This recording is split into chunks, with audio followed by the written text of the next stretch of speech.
तो चलिए आज एक ऐसी कहानी सुनते हैं, दिल्ली से कारगिल तक की एक जबरदस्त मोटरसाइकिल यात्रा की। ये कहानी है एक इंसान की जिद और कुदरत की बेहिसाब ताकत के बीच की टक्कर की। देखिए, प्लान तो बड़ा सीधा था, दिल्ली से बिना रुके दुनिया की सबसे ऊंची जगहों में से एक तक पहुंचना। पर जैसा कि अक्सर होता है, सफर ने अपना एक अलग ही प्लान बना रखा था। आइए देखते हैं क्या हुआ। तो सवाल ये उठता है कि कोई इतनी मुश्किल यात्रा जानबूझकर शुरू ही क्यों करेगा। इसका जवाब इस राइडर के एक बहुत ही सीधे लेकिन गहरे फलसफे में छिपा है। मतलब ये सफर सिर्फ मंजिल पाने के बारे में नहीं था, ये इस बात के बारे में था कि आज में जियो, मुश्किलों को गले लगाओ, क्योंकि सपनों को हकीकत में बदलने के लिए पहले सच का सामना तो करना ही पड़ता है। तो बस इसी सोच के साथ राइड शुरू हुई। लेकिन शुरू होते ही कुछ ही मिनटों में इस कहानी के असली विलेन की एंट्री हो गई, भारतीय मानसून। सफर पहले मिनट से ही मुश्किल हो गया था। रफ्तार इतनी धीमी थी और बारिश ऐसी मूसलाधार थी कि हाईवे नहीं कोई नदी लग रहा था। इस हालत को समझाने के लिए राइडर ने एक कहावत का इस्तेमाल किया, सिर मुंडाते ही ओले पड़े। मतलब काम शुरू करते ही मुसीबत गले पड़ गई। उन्होंने हरियाणा की बारिश की तुलना महाराष्ट्र के कोंकण तट के मशहूर मॉनसून से कर दी। दिन और रात उस भयंकर तूफान से लड़ने के बाद राइडर्स की हिम्मत अब जवाब देने लगी थी। ये सफर का वो मोड़ था जहां सब कुछ मुश्किल और नाउम्मीद लग रहा था।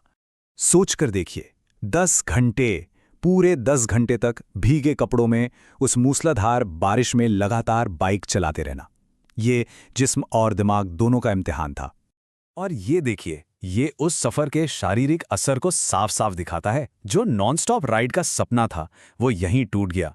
कुदरत के आगे हार मानकर जम्मू में ही रुकना पड़ा। तो जो बड़ा प्लान था वो फेल हो चुका था। नॉनस्टॉप राइड रुक चुकी थी और मंजिल वो तो अब और भी ज्यादा दूर लगने लगी थी। लेकिन कहते हैं ना, हर रात के बाद सुबह होती है। और इस सफर में भी अगली सुबह एक ऐसा मोड़ आया जिसने पूरी कहानी ही पलट कर रख दी। अगले दिन बादल छटे और तब समझ में आया कि ये यात्रा असल में थी किस लिए। वो जो बारिश की सारी तकलीफ थी ना, वो एक झटके में हैरानी और जबरदस्त खुशी में बदल गई। अब ये सफर जिंदा रहने की लड़ाई नहीं था, ये तो जैसे जन्नत की सैर बन गया था। राइडर्स को कश्मीर का एक ऐसा रूप दिखा जो बहुत कम लोगों को देखने मिलता है। एकदम शांत, साफ सुथरा, बारिश के बाद जैसे निखर गया हो। और जो नई सुरंगें बनी हैं, उन्होंने तो सफर को और भी बेहतरीन बना दिया था। पर सफर अभी खत्म नहीं हुआ था। असली और आखिरी चुनौती अभी बाकी थी।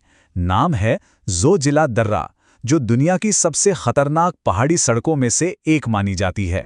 ये सिर्फ एक चढ़ाई नहीं थी, ये तो इस पूरे सफर का सबसे शानदार, सबसे यादगार हिस्सा था।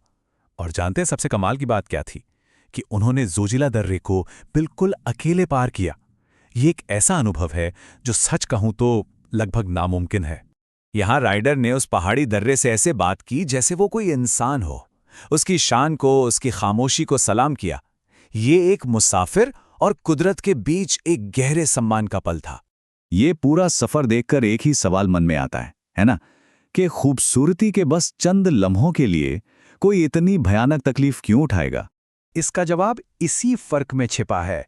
जब संघर्ष इतना ज्यादा होना तो इनाम और भी मीठा लगता है। ये खूबसूरती सिर्फ देखी नहीं गई थी, इसे कमाया गया था। और शायद यही इस सफर का सबसे बड़ा सबक है कि वो मानसून सिर्फ एक रुकावट नहीं था, बल्कि वो कहानी का वो हिस्सा था जिसने मंजिल को असल मायने दिए, उसे और भी खूबसूरत बना दिया। तो ये कहानी हम सबको एक सवाल के साथ छोड़ जाती है कि हमारी अपनी जिंदगी के तूफानों के उस पार आखिर कौन सी खूबसूरत मंजिल इंतजार कर रही है।